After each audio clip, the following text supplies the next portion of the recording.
नमस्कार. मी दीपक गवाळे आपल्या मौनगिरी कृषी दीपक या आपल्या हक्काच्या चॅनलमध्ये हार्दिक स्वागत करतो.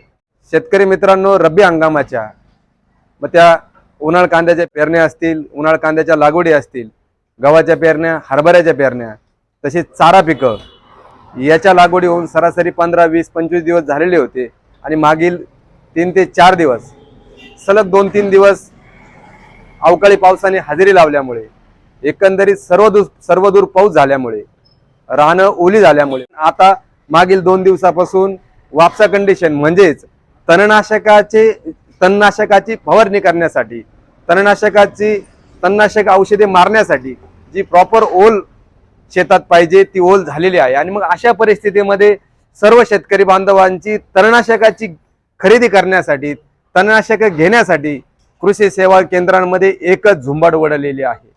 मग अशा परिस्थितीमध्ये काय चुका होऊ शकतात, ह्या चुकांना माफी नाही, ह्या हिशोबातून एक जनजागृती व्हावी, ह्या हिशोबातून आपण आजचा हा व्हिडिओ प्रसारित करत आहोत. ही पिकं 20-25 दिवसाची झालेली असताना मागील 4 दिवसापूर्वी जो अवकाळी पाऊस झाला त्या पावसाने सर्वदूर सगळीकडे रानं बऱ्यापैकी शेतामध्ये ओल झालेली आहे. आणि ही ओल याचा फायदा उठवण्यासाठी मग त्या गव्हाच्या पेरण्या झालेल्या असतील किंवा ज्वारीच्या झालेल्या असतील, ऊसाच्या लागवडी असतील किंवा मक्याच्या लागवडीच्या झालेल्या आहे, त्याच्यामध्ये तणनाशक घेण्यासाठी शेतकरी बांधवांची एकच झुंबड उडलेली आहे. याचं कारण असं, जी ओल आता शेतात आहे या ओलीचा फायदा घेऊन या ओलीवरती आपल्याला तणनाशकाची फवारणी जर आपण केली तर त्या तणनाशकाचे रिझल्ट आपल्याला चांगल्या पद्धतीने मिळू शकतात. ह्या हिशोबातून ह्या तणनाशकाची खरेदी करण्यासाठी सर्व कृषी सेवा केंद्रामध्ये मोठ्या प्रमाणात गर्दी झालेली आपणास पाहावयास मिळते.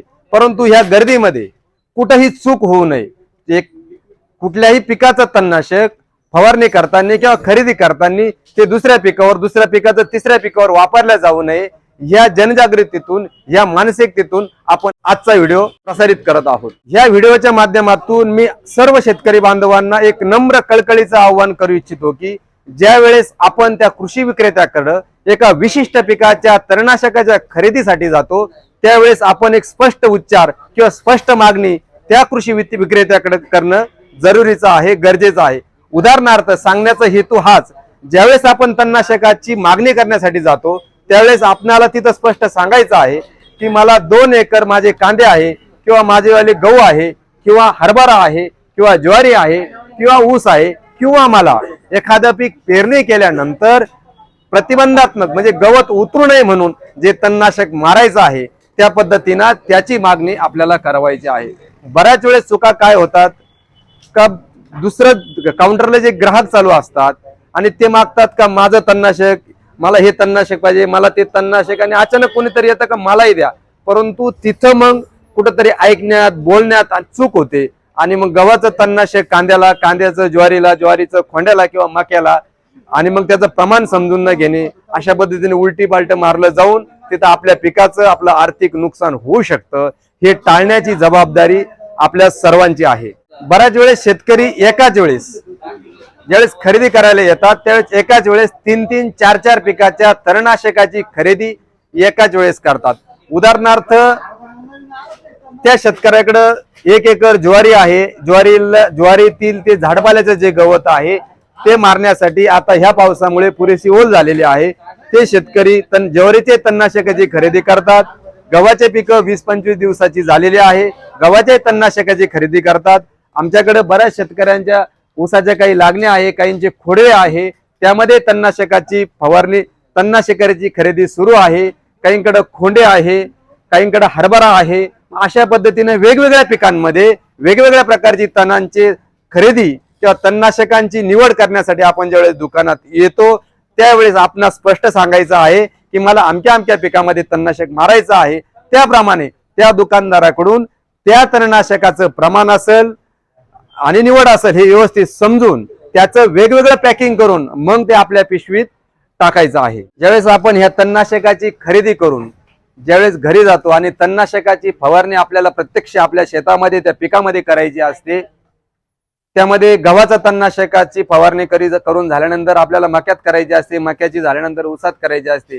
आणि मग ह्या अशा वेळेस पंप जर एकच असेल तर बऱ्याच वेळेस आमचे शेतकरी बंधू आम्ही ते सांगतात की आम्ही निरम्याने पंप धुतला, आम्ही याने धुतला त्याने धुतला, परंतु मी सर्वांना सांगू इच्छितो की निरम्यापेक्षा आपण चुन्याच्या निवळीचा किंवा गढूळ पाण्याचा जर वापर जर केला तर तो पंप अधिक चांगल्या पद्धतीनं त्या ठिकाणी वाश होऊ शकतो किंवा धुतल्या जाऊ शकतो।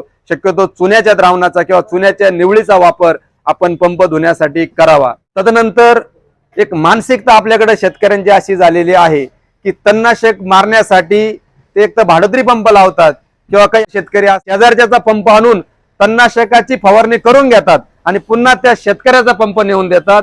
तर शेतकरी मित्रांनो, ज्याही शेतकरी बांधवांचा पंप आपण आणलेला आहे तो पंप चुन्याच्या द्रावणाने गढूळ पाण्याने किंवा गाळाने तो स्वच्छ धुवून काढा आणि तदनंतर तो ज्या शेतकऱ्याकडून आपण आणलेला आहे त्यांना परत करा।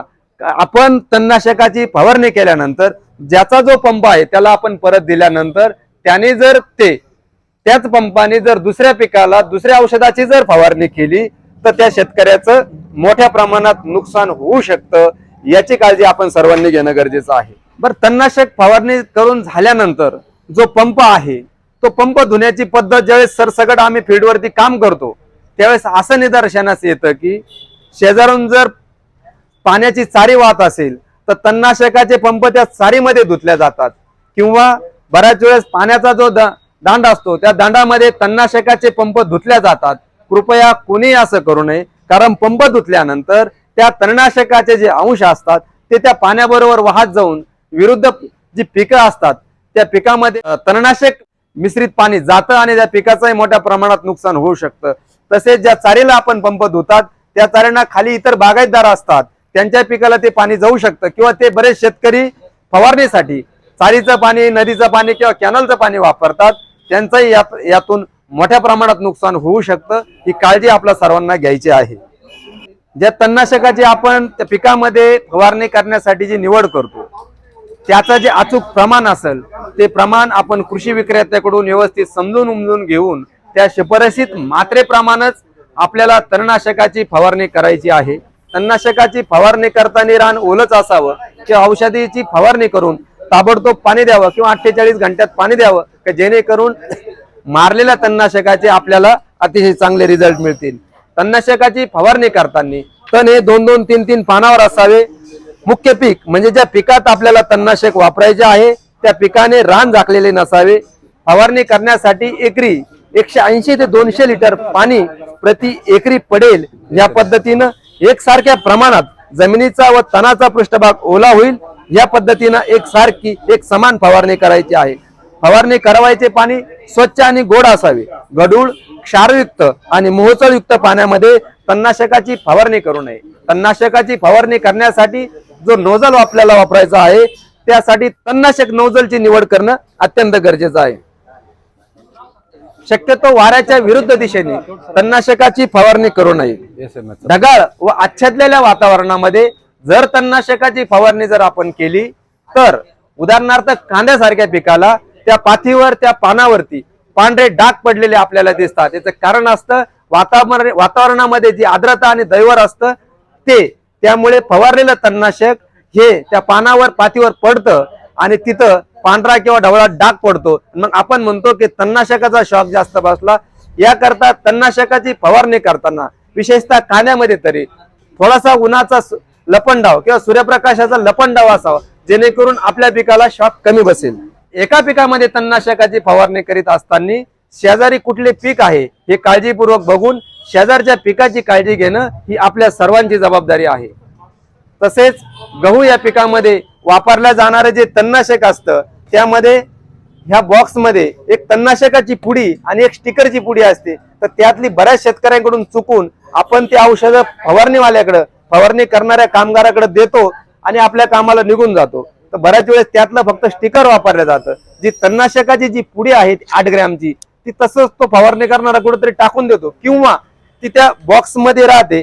परिणामी 8-10 दिवसानंतर ज्या वेळेस शेतकरी बंधू त्या विक्रेत्याकडे जातात आणि सांगतात व तणनाशकाचे रिझल्ट मिळाले नाही आणि मग त्या दुकानदाराचे आणि त्या शेतकऱ्याचे तू मय होते।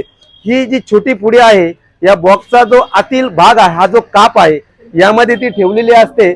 बऱ्याच वेळेस ती प्रथमदर्शनी लक्षात येत नाही आणि शेतकरी बंधूंकडून फक्त हे जे स्टिकरची जी पुडी आहे एवढीच वापरल्या जाते आणि परिणामी त्याचे रिझल्ट येत नाही किंवा मग आपली वेळ वाया जाते.